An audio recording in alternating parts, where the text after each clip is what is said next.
নমস্কার। আজকে আমরা এই ভিডিওটাতে দেখব যে আমরা কিভাবে ওয়ালে কিভাবে চেস কাটিং করে কিভাবে আমরা ডিবি সেটিং করি, ডিবিটা কিভাবে ফিক্স করি। এটা আপনাদের এখানে একটা 8 ওয়ে ডিবি আছে, 8 way SPN DB single door. প্রথমে আমরা ডিবিটা খুলে নিচ্ছি, ডিবির ঢাকনাটা খুলে নিয়েছি এবং ভেতরে যে কানেক্টারটা আছে সেগুলো নিয়ে নিয়েছি।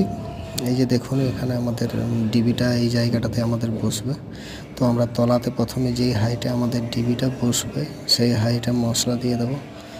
মশলা দিয়ে ডিবির পেছনটাতে বেশ করে মশলা দিয়ে তারপরে আমরা ডিবিটাকে এরকমভাবে বসিয়ে দেব এবং ভালো করে ছেনি দিয়ে ডিবিটাকে ভেতরের দিকে পুশ করতে হবে এবং হালকা করে ঘা দিতে হবে যাতে করে ডিবির চারিদিকে মশলাটা ঠিকঠাক করে জাম হয়। তারপর লেবেলটা আমরা দেখে নেব যে ডিবিটা ঠিকঠাক লেবেল আছে কিনা। তারপর আমরা দুদিকে ভালো করে মশলা দিয়ে ডিবিটাকে জাম করব যাতে না কোনো মতেই ডিবিটা বেরিয়ে আসে। দেখুন আমাদের এই ডিবিটা কিভাবে আমরা ফিক্স করে দিয়েছি। আমাদের ডিবি পুরো ডিবিটাই দেখুন কিভাবে কমপ্লিট হয়ে গেছে। আর এই যে দেখছেন, এই যে মার্কিংটা এখানে আছে, এই মার্কিংটা যেন আপনার প্লাস্টার বা পুট্টিতে যেন এই মার্কিংটা আপনার ডুবে যায়, মানে এই মার্কিংয়ের ওপর পর্যন্ত যেন আপনার প্লাস্টার বা পুট্টিটা হয়।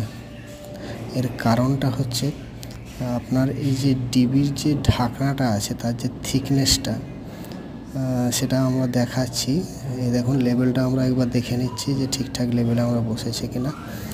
এবারে আপনাদেরকে দেখাবো যে কেন বলছি যে ওই পর্যন্ত আপনার যেন প্লাস্টার বা পুট্টির লেভেলটা যেন ওইটা পর্যন্ত হয়, মানে ওই দাগটা যেন না দেখা যায়, ওইটা যেন ডুবে যায়। দেখুন ওইটার ওপর পর্যন্ত আপনার প্লাস্টার বা পুট্টি করতে হবে। এই যে থিকনেসটা আছে, এই যে ঢাকনার যে আপনার থিকনেসটা আছে, এই থিকনেসটা অতটাই পিছন দিকে আপনার জায়গা লাগবে। ডিবির ওপরের মানে সারফেস থেকে আপনার পেছনে অতটাই জায়গা লাগবে। তার জন্য ডিবিটা যেন আপনার ফিনিশিং ওয়াল থেকে অতখানি বেরিয়ে থাকে, না হলে কিন্তু পরে আপনার এই ঢাকনা লাগাতে অসুবিধা হবে। সেইটা আমাদেরকে ভালো করে লক্ষ্য করতে হবে। আর আমাদের ডিবি বসানো কমপ্লিট হয়ে গেছে। আমরা উপরে একটা কভার লাগিয়ে দিয়েছি যেটা আপনার ওই ডিবির মধ্যেই থাকে।